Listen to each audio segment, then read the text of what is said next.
কাতারের রাস লাফফান শহরে একটি গ্যাস কারখানায় বিস্ফোরণের ঘটনায় ১৩ জনের মরদেহ উদ্ধার করা হয়েছে। তাদের অধিকাংশই ভারত ও পাকিস্তানের নাগরিক।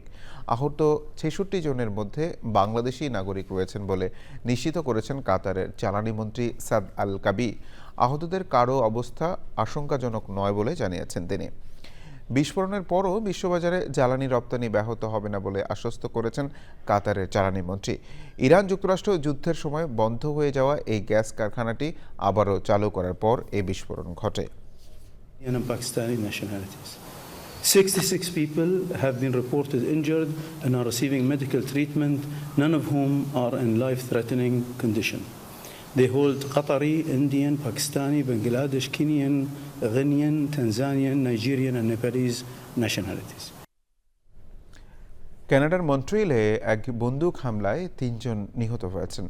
নিহতদের মধ্যে রয়েছেন ৩৪ বছর বয়সী এক পুলিশ কর্মকর্তা, এক বেসামরিক নাগরিক এবং হামলাকারী নিজেও। মন্ট্রিল পুলিশ জানায়, স্থানীয় সময় সকাল ১১:৩৫ কোর্টে ও ট্রান্স আইল্যান্ড অ্যাভিনিউ মোড়ে গুলির ঘটনা ঘটে। এই ঘটনায় আরেক নারী পুলিশ কর্মকর্তা গুরুতর আহত হয়ে হাসপাতালে ভর্তি হন। হামলাকারীও ঘটনাস্থলেই নিহত হয়েছে। তার পরিচয় এখনও প্রকাশ করা হয়নি।